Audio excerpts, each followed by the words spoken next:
Chers téléspectateurs, bonsoir et bienvenue dans le journal d'information de la télévision Tchad Info de ce lundi 24 juillet. Les titres pour l'actualité d'aujourd'hui. L'association Tchad Notre Pays a lancé une campagne mondiale de collecte de fonds en faveur des réfugiés soudanais ayant fui leur pays suite à la guerre. Les détails dans ce journal. Après leur sacre, les joueurs et le staff technique du club Aspesi ont organisé une cérémonie de présentation de leurs trophées au quartier général de Pessi. Des précisions dans ce journal. Et quelques brefs de l'actualité de ce lundi 24 juillet.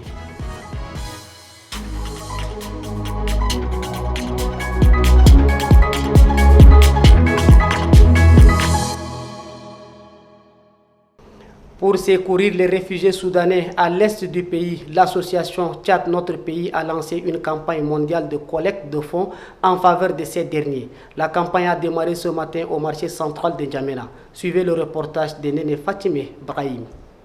Caisse en main, boutique par boutique, c'est ainsi que ces volontaires de Tchad Notre Pays ont sillonné le marché central de N'Djamena. Objectif, récolter au moins $1 par personne afin d'assister les réfugiés soudanais à l'est du pays.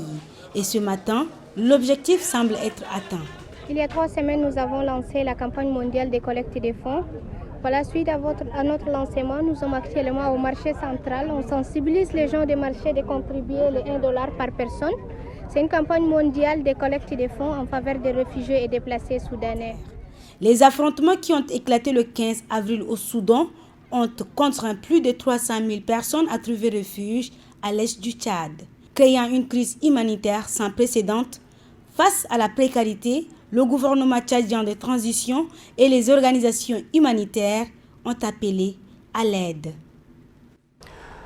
24 heures après leur sacre au championnat national du Tchad, les joueurs et le staff technique du club champion Aspesi ont organisé ce lundi 24 juillet une cérémonie de présentation de leur trophée au quartier général de Pessi.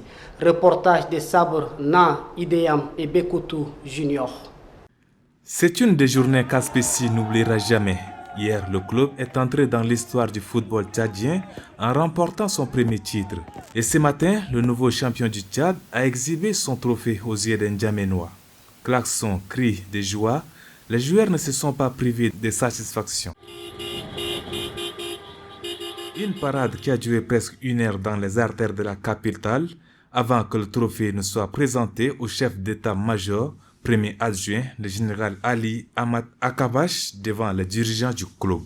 Le coach du club, Tahir Zakaria, désigné maire entraîneur, n'a pas caché sa joie et satisfaction.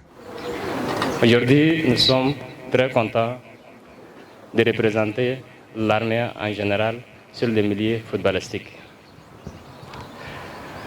Grâce à PSI, l'armée a pu montrer à la jeunesse tchadienne que l'armée, pas seulement la guerre, ce n'est pas seulement antiterrorisme, mais l'armée aussi c'est la jeunesse, l'armée aussi c'est la réconciliation. Et vous avez constaté hier vous-même à l'estade. Lors des championnats, le club des hommes n'a connu aucune défaite. Il fait tomber le cadre du championnat avant de s'imposer en finale 1-0 face à Elec Sport de N'Djamena.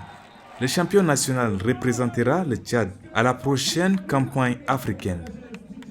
Par un point de presse animé ce matin, le coordonnateur de la plateforme de veille et de réconciliation de la jeunesse tchadienne, Harafika Sou Jean-Claude, a invité le gouvernement à impliquer les jeunes dans le processus de la révision du fichier électoral. Benoît Mboguerien nous propose un extrait de sa déclaration. La CVRJT félicite les plus hautes autorités de la transition pour le respect du chronogramme de l'organisation du référendum constitutionnel fixé pour le 17 décembre 2023, qui est le point de départ. À cet effet, la coordination de veille et de réconciliation de la jeunesse du Tchad invite la jeunesse tchadienne à participer massivement à ce processus pour faire valoir leur droit de vote à la refondation de notre pays. L'actualité en bref de ce lundi 24 juillet, le lancement de l'opération de révision du fichier électoral à SAR par le ministre de l'administration du territoire. La restitution de la mission de contrôle dans les centres de santé de N'Djamena au ministère de la Santé publique et la rencontre de la chef de mission de l'OIM au Tchad en fin de mission avec la secrétaire d'État aux Affaires étrangères constituent le point phare. Rassom Mordim Leila nous en dit plus.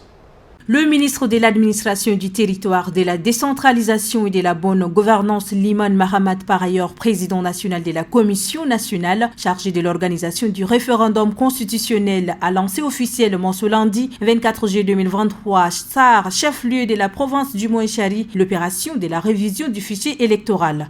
Cette opération vise à enrôler plus de 51 000 citoyens dans les 4 départements que compte la province du Mouenchari. Le gouverneur de la province, Ousmane Brahim Djouma, s'est félicité que cette importante initiative ait été organisée dans sa région tout en soulignant que des mesures ont été prises pour assurer le bon déroulement de l'opération.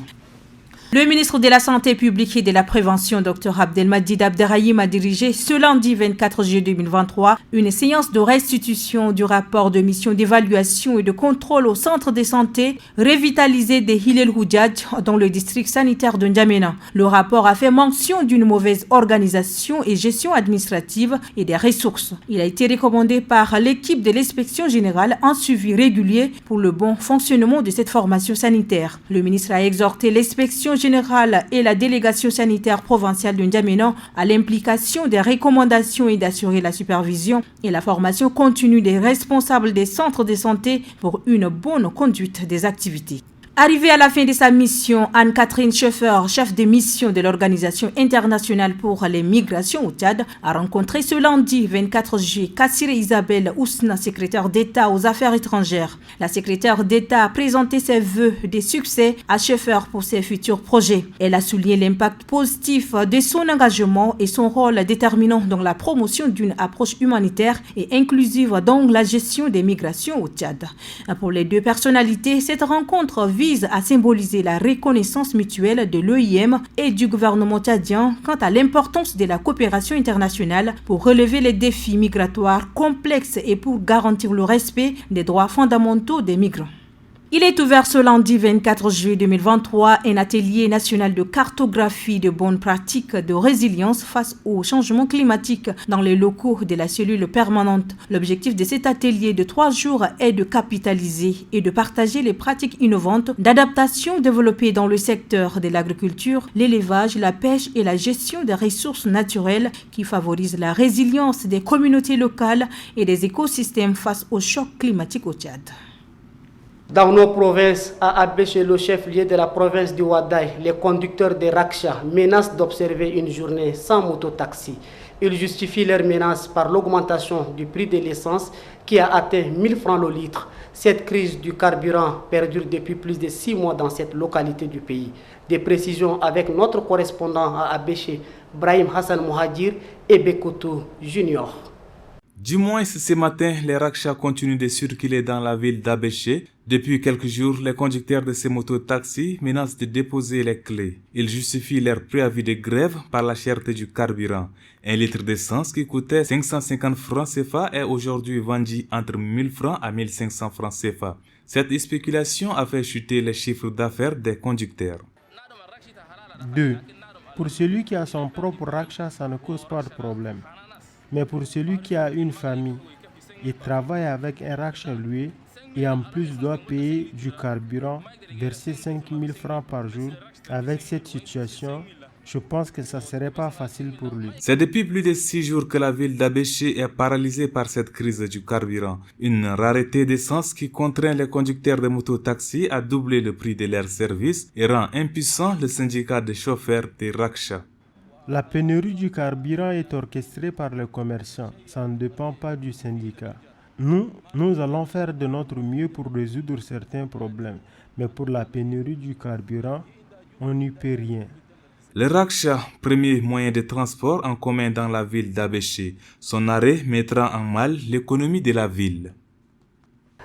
Merci de nous rester fidèles. L'information continue toujours sur la télévision Tchad Info.